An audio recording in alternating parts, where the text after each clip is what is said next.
കോന്നി അച്ചൻകോവിൽ റൂട്ടിലുള്ള കല്ലേലി ഊരാളി അപ്പൂപ്പൻ കാവാണേ. ഞാൻ ഒരിക്കൽ ഇതിൻ്റെ വീഡിയോ ചെയ്തിരുന്നു. അന്ന് നന്നായിട്ടൊന്നുമല്ല ചെയ്തത്. പാട്ടിട്ട് വീഡിയോ ചെയ്യരുതെന്ന് എനിക്കറിയില്ലായിരുന്നു. അന്ന് ഞാൻ അങ്ങനെ ചെയ്തത് കൊണ്ട് കോപ്പിറൈറ്റ് അടിച്ച വീഡിയോ ഞാൻ ഡിലീറ്റ് ചെയ്യുകയായിരുന്നേ. അപ്പം ഞാനിത് നന്നായിട്ടൊന്ന് പറഞ്ഞൊക്കെ വൃത്തിക്ക് ചെയ്യാമെന്ന് വിചാരിച്ചു. ഇത് കോന്നിയിലുള്ള കല്ലേലി ഊരാളി അപ്പൂപ്പൻ കാവാണേ. കാടിന് നടുവിൽ അച്ചൻകോവിലാറിൻ്റെ തീരത്തുള്ള ഒരു പ്രകൃതി സുന്ദരമായ കാവ്. എന്തു പറയാം, 999 മലകൾക്ക് മതിവനായ കല്ലേലി ഊരാളി അപ്പൂപ്പനും അമ്മൂമ്മയും വാണരുളുന്ന ഒരു കാവ്. ഇവിടെ വന്നിട്ടുള്ളവർക്കറിയാം, ഇവിടെ നിന്ന് പ്രാർത്ഥിക്കുമ്പോഴുണ്ടാകുന്ന ആ ഒരു മനസ്സിൻ്റെ സുഖം ഭയങ്കര എന്തു പറയുന്നത്, ശാന്തമായിട്ട്. ഒരുപാട് കുരങ്ങന്മാരും ഒക്കെ ഉണ്ട് കേട്ടോ ഇവിടെ. എപ്പോൾ വന്നാലും ഇവിടെ അന്നദാനം ഉണ്ടാവും. എന്ന് വെച്ചാൽ നട അടയ്ക്കുന്നില്ല. അതുകൊണ്ട് തന്നെ നമുക്ക് ഏത് സമയത്ത് വന്ന് തൊഴാം. അപ്പം എപ്പോൾ വന്നാലും അന്നദാനം ഉണ്ടാവും. ഇതാ കണ്ടില്ല, അച്ചൻകോവിലാറിൻ്റെ തീരത്തു കൂടിയാണ് ഒഴുകുന്നത്. ഇപ്പം ആറ്റിൽ നല്ല വെള്ളമാണ്. നമുക്കപ്പം അപ്പൂപ്പനെ പോയി കണ്ട് തൊഴുതിട്ട് വരാം. ഇവിടെ വന്നിട്ടുള്ളവർക്ക് അറിയാമായിരിക്കുമല്ലോ ഇവിടുത്തെ ആ പ്രത്യേക കാര്യങ്ങളൊക്കെ. അപ്പം ഇവിടെ താമ്പൂലമാണ് പ്രധാന വഴിപാട്. അപ്പൂപ്പനെ കണ്ട് പ്രാർത്ഥിച്ച് അപ്പൂപ്പൻ്റെ മുന്നിൽ പറയുന്ന കാര്യങ്ങളൊന്നും ഇന്ന് വരെ എനിക്ക് തടസ്സം വന്നിട്ടില്ല കേട്ടോ. ഞാൻ പ്രാർത്ഥിക്കുന്ന എല്ലാ കാര്യങ്ങളും ഭഗവാൻ നല്ല മനസ്സോടെ നമ്മൾ പ്രാർത്ഥിക്കുന്നത് കൊണ്ടാവും നടത്തി തന്നിട്ടുണ്ട്. ഞാൻ ഇന്ന് നമ്മളിപ്പോൾ പ്രത്യേകിച്ച് എന്താ വന്നതെന്ന് വെച്ചാൽ, കുഞ്ഞിന് സ്കൂളൊക്കെ തുറക്കുമല്ലേ, അപ്പം മോളെ കൊണ്ടുവന്ന് പ്രാർത്ഥിച്ച് അവൾക്ക് പഠിക്കാൻ നല്ല ബുദ്ധിയും കാര്യങ്ങളൊക്കെ ഉണ്ടാകാൻ വേണ്ടിയാണ് ഇന്ന് കൊണ്ടുവന്ന്. ഇത് ഗണപതി ഭഗവാനാണ്. ഇത് മലക്കൊടികൾ സൂക്ഷിച്ചിരിക്കുന്ന അറയാണ്, നിലവറ.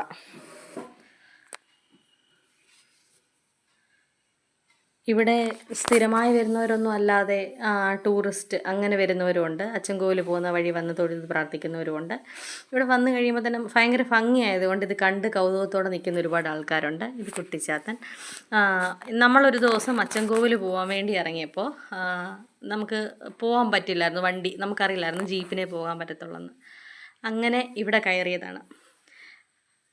ഇത് കല്ലേലി അമ്മൂമ്മയും കല്ലേലി അപ്പൂപ്പനുമാണ്.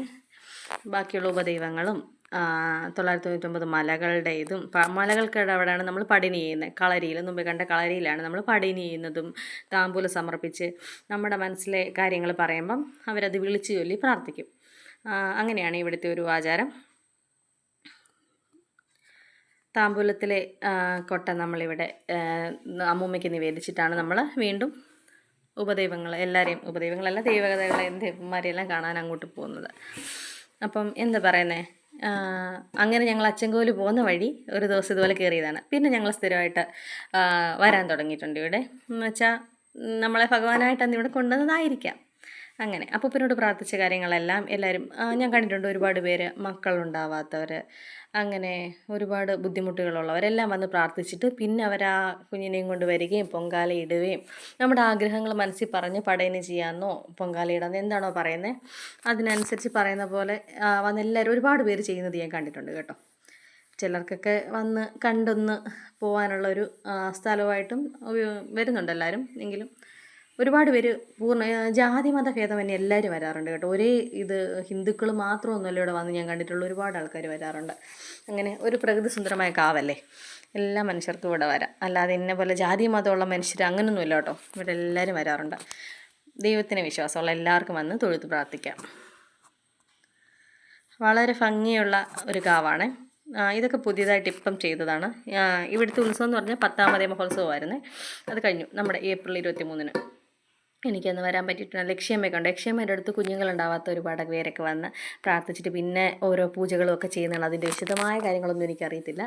ഇവിടെ വന്നിട്ടുള്ളവരൊക്കെ ഒന്ന് പറയണേ. എന്ത് ഭംഗിയാണെന്നറിയാം ഇവിടെ വന്ന് നിന്ന് തൊഴുത് പ്രാർത്ഥിക്കുമ്പം മനസ്സിന് ഭയങ്കര സുഖമാണ്. ഇവിടെ പിന്നെ എപ്പോൾ വന്നാലും അന്നദാനം ഇത് കണ്ടില്ല, ഇവിടെ അന്നദാനം എപ്പോഴും ഉണ്ടാവും. നമുക്കപ്പോൾ അന്നദാനമൊക്കെ കഴിച്ച് സ്വസ്ഥമായി ശാന്തമായി തൊഴുത് പോവാം ഇവിടുന്ന്.